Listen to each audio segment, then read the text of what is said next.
All right, yeah. Here we go. Monday evening, 8 o'clock. It's about that time.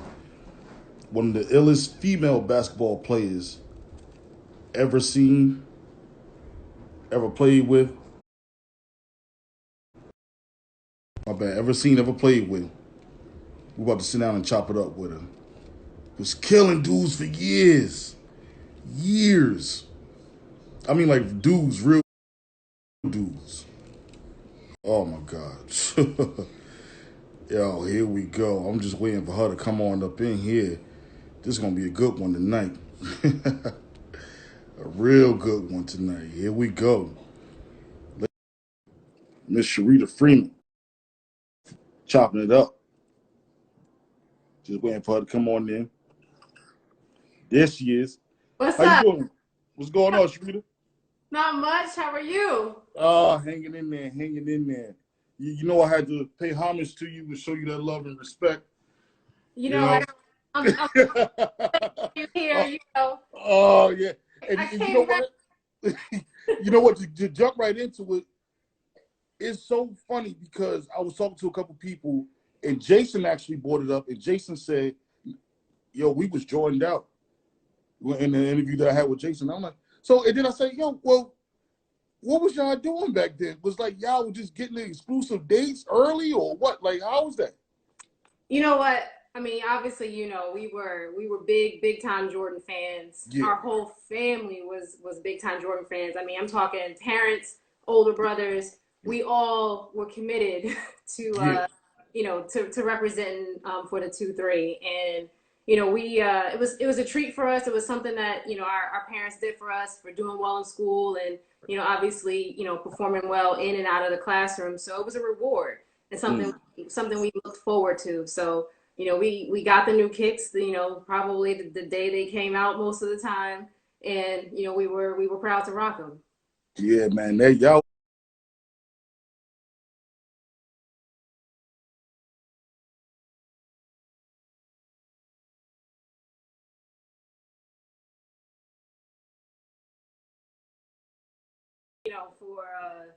For for that, for you guys, you guys at least. So let's get into it too with this one. Now, when I know I ain't gotta ask, did you play Biddy? Because you was the only female out there killing them, giving them about 50. Not I mean like not exaggerating, giving them about 50 on the court. So when did you start playing with females though? So like walk me through that. Yeah, so I actually started playing in the girls' biddy league. I Yeah. started in fourth grade, Mm-hmm. and if I'm remembering correctly, I played in the girls' biddy league for 2 years, so Mm-hmm. fourth grade and fifth grade. We are great. And then my dad obviously was my coach, and Right. Jake was coming up at the same time. Mm-hmm. And for my dad, he wanted to be able to coach both of us. And Mm-hmm. so, and also, wanted me to be challenged and wanted me to get better too. And so what better way than me, play with the boys? And so I started playing with them. I believe it was like sixth grade. Yes. And I stayed in the boys league actually until I got to high school. And then I was back, playing with girls again. Yeah, because that's what I remember. I definitely remember. I don't even remember you playing with no girls. It was like, oh, Sharita's on the team. I'm like, huh? Sharita's on the team. Huh? I'm like, oh, wow. I'm like, yo. But it's not like you didn't have no game. Like, you was killing Well, them. Killing you them. know, I appreciate you saying that. For me it was just balling, it was just playing, and it didn't matter, whether I was playing with the girls or the guys. I was trying to hold my own. I was trying to, prove that I belonged out there. And, no doubt I was trying to win too. Oh, yeah. Oh, yeah. Definitely. Now, let's go to high school now. Since we it's a bitty thing, that's high school ball. Now, your freshman year, who did you play along with that year? If you Uh, can fresh, remember. freshman year, wow. You taking it way back, but two people Clarice, Hanifa Cologne, Right. and a few others. Honestly, time goes by so quickly, in terms of teams. But the girls that I primarily played with the most: Sharon Johnson, Tiffany Franklin, Yeah. Anika Simmons. Erica Hall, Right, that's right. She or knows. those were, more the ones that I came up with, playing with in middle school, Mm. but also too, obviously, spent the most time with in my time in high school. Yeah, because you guys were like, I forget the coach. I believe it was Coach Platt. Coach Yep. Platt? It was Yep. him. He had y'all out there working. I remember being on the A side at one time, and then it was just like you guys just ran the B side. So you got ran off the court. You didn't know when you was gonna play anyway. So, Yeah. you look over there, you like the girls out there practicing and playing and getting their game in, and you guys took it serious. Like Yeah. Yeah. serious. Yeah, we had to, and I think that was the good thing about growing up in Hillside during that point in time. We had Hillside Recreation that took basketball very seriously and sports in general. Yeah. Under the leadership of David Clerman, who used to be the recreation director for a long time, for a lot of years, and I've known him Right. for a long time. But he really gave us the programs to be able to have that foundation, to have a unit of kids, boys and girls, Mm. that could go out there and play, have the summer leagues, have the bitty basketball games, over at Calvin Coolidge, Right. um, the summer league games at the PAL. I mean, those were the foundational moments, for all of us in terms of being able to play, at the high school level, and for some of us at the college level. That was important, and we were committed to it, and we had girls and boys that were practicing, whether it be on your own or organized, out there with the coaches, and then, whether it be open gym at the high school or at GW, those were the places where you could hone your skills and get better. Yeah, that's right. GW was another one. They used to have an open gym. Her and Looker. These Yeah. are all schools in Hillside, guys. Yeah. And I mean, like, but she was on all those teams from Biddy to high school, and it's just an honor and a privilege to have the first female up on here and the first female that was busting all these dudes' butt up on here. So I don't remember any of that, Ike. I don't remember. oh, she's being modest, but I'm telling you, I remember a game. I had my boy on the phone earlier. He was like, "You want her Sherryta on here?" She like, "I remember she gave him 50. She gave us 51 game." I was like, "Really? 50?" He like, I remember being at that game, but I'm not exactly sure if it was 50. Yeah, yeah, no, I mean, you talking years ago. Um, I loved scoring. Yeah. So that's, that was, part of, my thing was, how can I get to the basket? How can I get to the hole? How can I get a rebound, put it Yeah. back? How can I beat people up and down the court? Right. And, that worked for me in terms of, being able to hopefully get some level of success. Right. Yeah. No, but it carried very well into I want to say high school, because in high school that's when it was the real deal. And Yeah. those group of girls that you named, I think you. How long did you guys stay together? That you was So, on. uh, somewhere in my class, so like Erica Hall, Nakia Moore, Yeah. Yeah. my class, and then the year behind me with Sharon, Tiffany, Candace, Anika, Sandy Bird. Sandy Bird. Yeah. So for about 3 years, I had a solid unit. So my first year, I remember we lost a lot of games, and Yeah. it was tough. I Yeah. came in as a freshman on varsity, and obviously played a whole lot.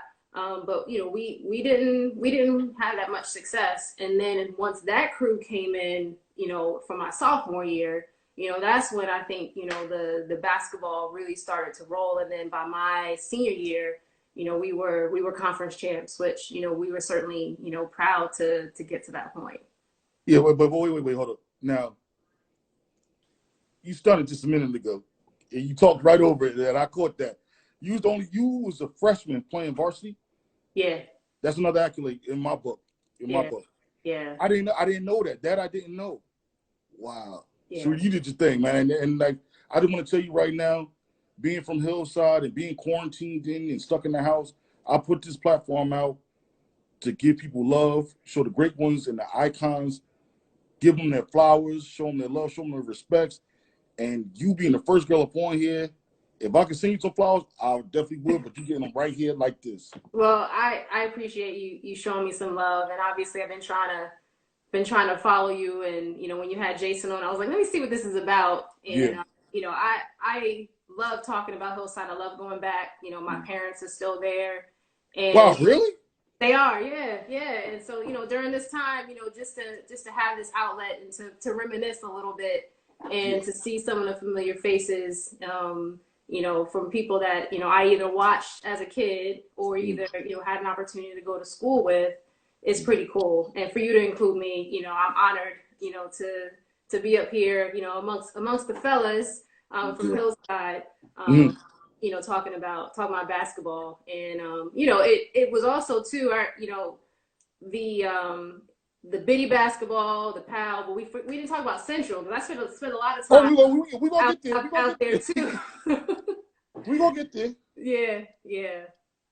But now Central didn't. I like to say that one for last. Okay, But all right. that's another thing though. Now you passed, like I told Jason and the other guys that lived up in that area, up the hill we call it, of course. You guys would pass the PAL to come down to Central and play at Central. Central was just like it, somebody said it. I think yesterday. I think it was Rich. He said it. That was like the mecca of basketball, like for guys that was really had to prove themselves, guy or girl, Right. guy or girl, had to prove yourself. If you ain't had no game, you couldn't come on that first court and play at all. Yeah, yeah. No, and you're right. You know, I had two older brothers, and my dad, you know, they would play, you know, out there. So I was definitely a tag along. I've been going to Central since I was probably, you know, 18, 19 months old, you know, barely walking, you know, on the swings and the playgrounds and stuff. But then when I was old enough to play, I had a few people that would, you know, pick me up and make sure I had an opportunity to get on the court, you know, Right. and to hold my own out there. So I can't say I was in the full court crew. I was more so out there with the old timers on the half court game. Half court, yeah. But that was still, you know, for me, a stretch in terms of being out there trying to battle against, you know, grown men, really, you know, trying Yeah. to play and score and produce, you know, against people who, you know, were faithfuls out there every single weekend. And it was fun. And that's where you hone your skills, you perfect your craft, and that's where it's made right there. Right. Absolutely, man. And I had to get you. I had to, one way or another. I had to get you up on here and put this in my archive. Yeah. You know. Moving on. Now, college ball. Did you play? Yes. Yes. I played at Dartmouth College. It's a Division I Ivy League school up in Hanover, New Hampshire. Right. Yeah, so that was, you know, it was a great experience. You know, for me, you know, the college decision, the recruiting process, all of that stuff was, you know, a little bit grueling. You know, trying to figure out where you're going to go. You know, Yeah. I always knew that playing professional basketball, although a lot of people would say, you know, she's going to be in the WNBA or whatever. I think a lot of, you know, of what my focus was, you know, on the academic side of things, and I knew I wanted to go to, you know, the best, you know, academic school I could possibly go to. So being able to go to Dartmouth and play Division I basketball at the same time, you know, was the best of both worlds for me. And, you know, to go there to win, you know, two Ivy League championships. I played in, you know, NCAA March Madness twice. You know, Oh. here we played Rutgers. We got blown out, but I was there. Oh. And, you know, the second year we played Purdue the year after they won the national championship. So we lost both first round games, but you know, for me, you know, that's why you play. You want to play on the biggest stage. You want to have the opportunity to represent your team, represent your hometown out there. So the first year when we played Rutgers, you know, I was so excited being from Jersey to be able to come and play in my first ever NCAA championship game in Jersey, and that was, you know, one of the best experiences ever. Wow. I didn't even know that. Like, I mean, I follow all of, and let me go back to this one real quickly. The WNBA. Once you, like how you just told your story on how you played with grown men and you worked out and you were playing with the boys, killing the boys, and you succeeded on the high school level, I just knew you was going to be like one of the first ones that was going to go to the WNBA. Hands down. Hands down. When it first came out in like 98, 97, 98, Yeah. I was like, she gonna go. She's definitely going. Yeah. No, it's one of those things where when you're playing, you think about that. But you know, although I was pretty good, you know, in my Hillside years, you know, as you progress to college, you know, you kind of find out, you know, okay, I can contribute, but you know, am I a superstar? You know, that wasn't necessarily the case. And so for me, I was glad I made the decision that I did from an academic standpoint. It's definitely put me in a position, you know, for what I'm doing today in terms of being on the administrative side of sports and serving in various leadership roles, you know, up to the point that I'm in now, certainly to be an athletic director at Mm. Los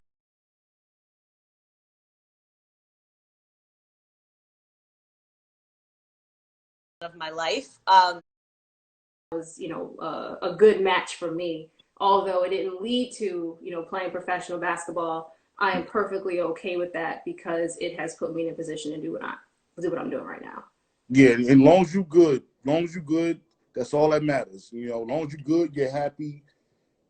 You got this to look back on as well. You know, and Yes. and not just that. And I got to give your parents props too, because as a father and as a coach, I do the same thing. You know, it's academics first, and then it's sports. You Yes. either you want to be a what you call it, a player. What do you call it? A player. What? What do you call it? Like you're going to be a player and a student in the Yeah. classroom. Yeah, definitely. You know, you want to be good. You want to be good at both. You want to be a good student, and you want to be able to, you know, perform your best on the court. So the ideal student athlete, scholar athlete, for sure. Right. And like that's what I preach to these kids right now because I coach over at St. Joe's in Roselle. And yeah, student athlete. Thank you, bro. Student athlete. That's what it is.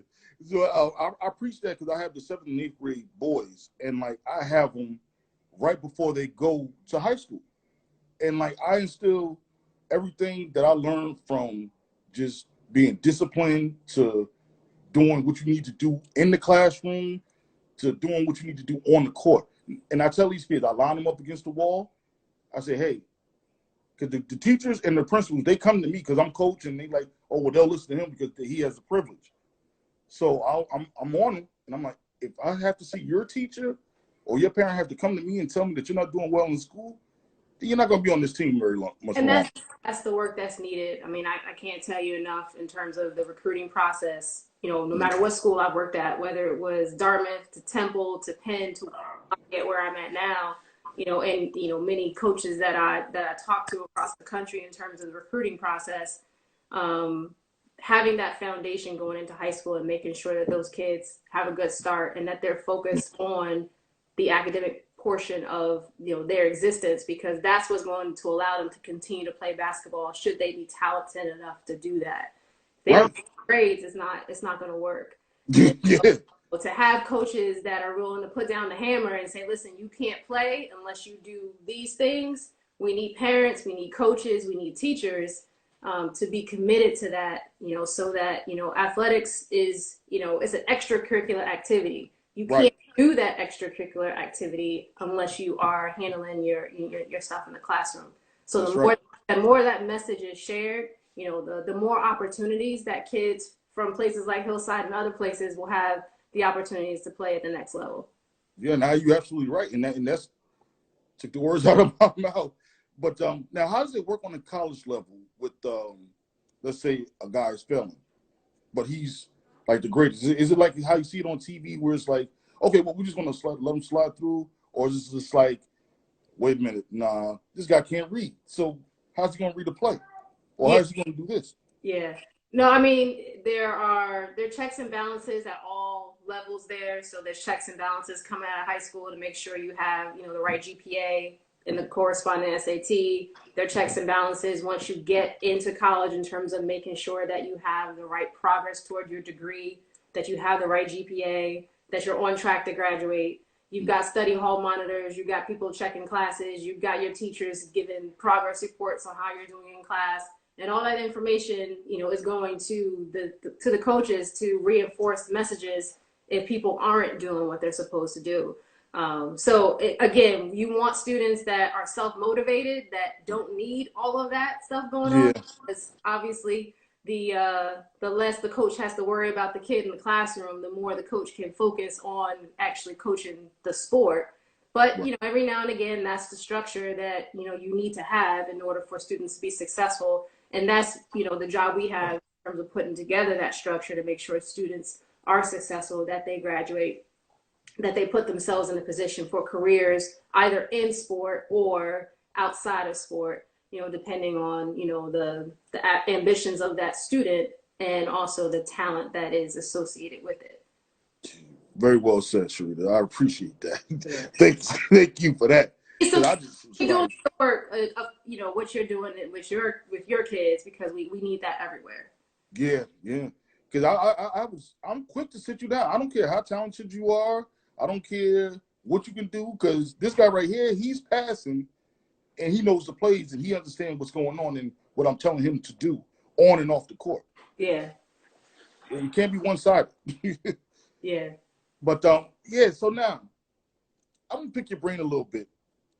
Before you, who was it? Because I mean, like for our class, our grade, all that, it was you that stood out.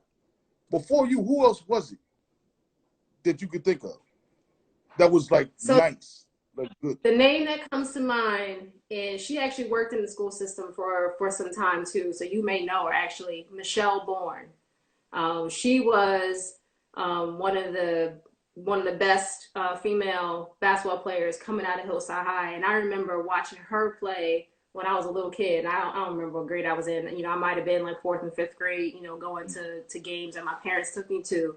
But she was really, really good, and she was one of the people that, you know, I, you know, looked at and said, you know, I want to play, you know, at her level, and she went on to play in college as well. So she's definitely one of the people on the women's side or on the girls' side that I paid attention to. But obviously, you know, my older brother's playing, you know, high school basketball, and Yeah. you know, with my family, you know, we went to a lot of games, you know, whether that be, you know, boys games, college games. I remember we used to go to Rutgers games all the time, Seton Hall women's basketball games all the time, so that I could see, you know, what the next level looked like, and be exposed to it. Mm. Wow. We got a lot of people coming in here late, man, but it's still all good. They still gonna see this, Sherryta. Don't worry about it. We good. Yeah. Next up, now we got your ballers. You got top 5 ballers that you ever seen play in Hillside at Central? Oh man. You go girl, guy, either one. A group of Top girls, five group of ballers guys, at Central. or the high school, either one. So, you know, I'm gonna go with Delvon Arrington. Oh yes, okay, He was in my class, so that yeah, was somebody who was really, really good, very talented with the ball. I just remember, you know, talk about handle. He was one of the oh best there. Lamont Adams, definitely. very, very talented, both in basketball and in football. Oh my gosh, you testing me here, because I remember there for a few years. You know, whether it be like 90, 91, like those championship years for Hillside basketball. I remember there being a lot of talent, and they, you know, those guys were a lot older than me, so I don't, their names are escaping me right now. But those were some pretty talented teams. Yeah, no, they were. And look, see, I told you, best female basketball player in Hillside High history. They talk about you. They talk about you. Yeah. You know, it's funny to think about that too, kind of, you know, looking back, because, you know, I hadn't really thought about my Hillside years in terms of basketball in a really, really long time. Oh, You you know, want me to tell you? and you move away from town and you don't see school as much anymore. So I was just like, oh my gosh, like Hillside basketball, okay, like you taking me back to 93 to 97. I got to take myself way back, but you know, I was fortunate enough to have a lot of support around me. You know, I know that you know, I still have, you know, a couple of records there, you know, in terms of, you know, scoring and that sort of thing. And you know, that's, like I said, that's what I did back in the day. I did a lot of shooting. I can't say I did a whole lot of passing. But you know, that was my game, you know, back then. So you know, I'm honored, you know, to have the opportunity to reminisce with you a little bit. Yeah, I mean, like this is what it's all about, Sheree. Like I said, showing love. I just think, like, you can't ask me what I just had for breakfast this morning, but I could tell you what Sherryta did in bitty basketball 20-something years ago. You know what I'm saying? Because it was just that it stuck out in my brain. You know, like, we had some good times back then too. Yeah. 71, 72, 81, 82. Yeah. You know what I'm saying? The WOK days. Yes. Yeah. You know, those were the days, and as kids, I just remember, like, we had fun, and we were able to use basketball as a way to be competitive, but also too, it was, trying to improve and trying to help everybody, in terms of, an outlet, and to be able to have that in our town was a big deal. Again, we had, games in middle school classes too, in terms of, just playing with everybody in our grade. And, those were good times. and then you also have, I have a message for you from Alteric Glenn. Okay. He said, are you looking for any talent coming to Hillside to check out any talent? Are you coming to Hillside to check out any talent? So I went back to Hillside this spring, and wanted the opportunity to meet the football coach. So to me, when people are doing well, they deserve praise and certainly acknowledgement. And to have Hillside win, 3 straight, state championships, I was impressed by that. So I was able to go over there. I brought my mom and dad with me, and we went over there just to meet him and say hello, and congratulate him on, the success that the team has been having. But I'm not a recruiter, so I'm not a coach, so I actually don't go back and look for talent. But I would love to have someone from my hometown come to one of my schools one day and be a student athlete. That would be, one of the best things that I could think about. Oh, that's a most def. And I think it'll happen. And you know what? Maybe this platform will help it out. Maybe, I'm hoping it will, because I mean, like, this is more so sports. Yeah, I talk a little music sometimes, but this quarantine thing, it's got to be sports. Yeah, got to be sports for sure. But I think from Hillside standpoint, we need to get our recreational programs, our middle school and grammar school programs, back in effect. I think Alfu Kwan Hardy, who's the new director of recreation services, we went to school with him, played with him. He was on one of our first bitty basketball teams. Right. I think he will hopefully have an impact in bringing the programs back to our township and getting the kids back involved more in youth sports, because that's where it all starts.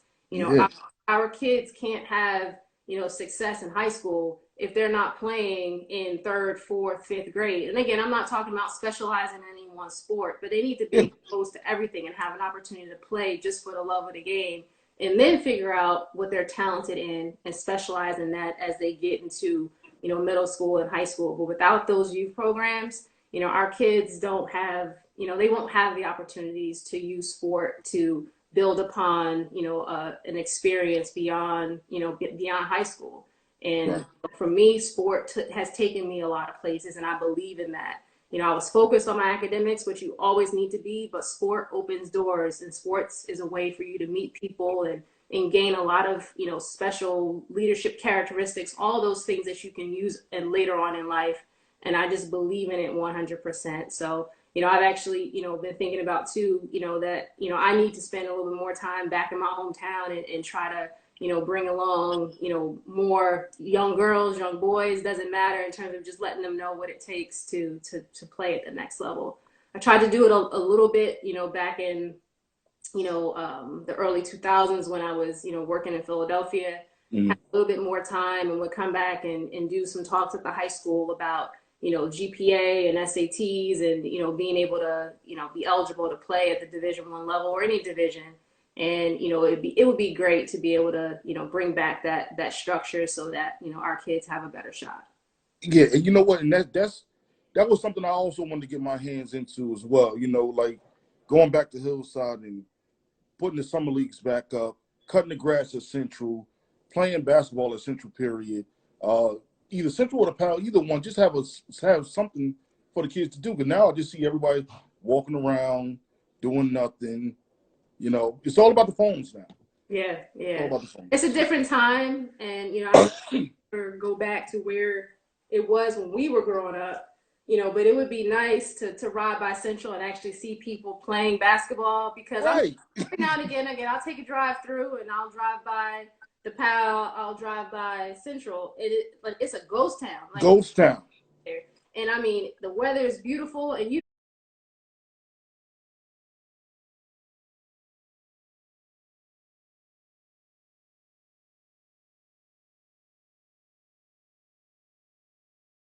playing on that court. So I know, you know, times have changed a little bit, but it would be nice to bring back a little bit of that excitement and get our kids going again. Absolutely. Well, Sherryta, it's been an honor. I see the notes up here. Female GOAT, greatest of all time. Female. I mean, like, you can see them yourself. They up there. Yeah, I've been trying to look down, but you know, I'm not used to this IG live thing. So this is the first time for me, by the way. So see? Yeah. Welcome to the club. Yeah, well, for sure. Sherryta, it was great chopping it up to you. Great seeing you. Salute to you. Much love to you. Like I said, I'm giving you your flowers this evening. I'm definitely gonna post this interview up. It's very informational, if that's a word. You know, I'm dyslexic, so. Yeah. But it was very informative, and like the people that came in and saw you, gonna hear you, and then I'm gonna repost it again, and you know, we're gonna take it from there. Love what you're doing, so you know, I'm happy to be on, and you know, I'll be paying attention to some of the other guests you have on as well. It's pretty cool. Oh, it's gonna be very interesting this week. Yeah. This week, you set it off like in so many ways. Many ways. Without, but you got to have more of us on. So I dropped a few names for you for the ladies. So you know. Yeah, I mean, if they down with it, I've been trying to get Tiff Franklin. I've been trying to get her. I'm working on it. I'm working on it. All right, for sure. All right. Thank you. Well, thanks again, and I'll speak to you soon. All right. All right, peace. Peace.